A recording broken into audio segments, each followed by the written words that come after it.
talks aimed at setting up a U.S. European free trade zone have run aground because of intransigence on Washington's part, a top German politician said Sunday.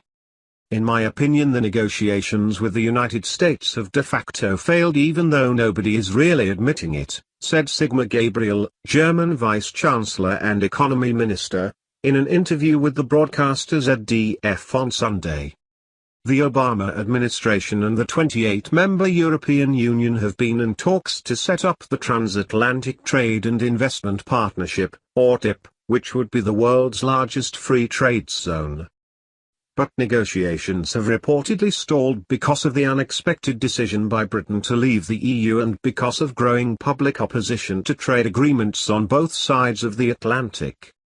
Gabriel said the US and the EU haven't agreed on a single item out of 27 chapters being discussed, despite 14 rounds of talks, and he said Washington was angry about a similar trade agreement struck between Canada and the EU.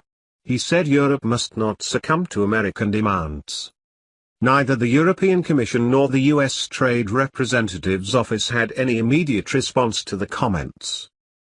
On the record, U.S. and European officials say they are continuing to move forward with talks and stress the importance of the TTIP to their economies.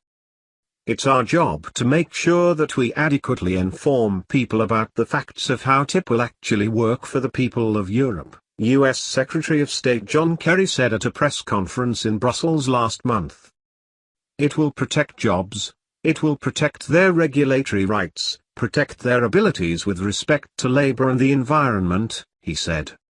German Chancellor Angela Merkel said last month that the TTIP is absolutely in Europe's interest. We are determined to continue these negotiations, added EU Trade Commissioner Cecilia Malmström. They are important for Europe, for our economy, for our jobs, for our business people, for our consumers, and it makes a lot of sense to do it even without Britain. But behind the scenes, there have been signs of trouble in the talks. Last month, Agence France Presse quoted diplomats as saying that talks may be suspended until after the US elections in November, as well as elections in France and Germany next year.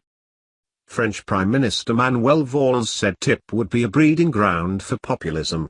And in the US, Republican Senate Majority Leader Mitch McConnell has said, by any objective analysis this is, shall I say, a down period for trade agreements around the world.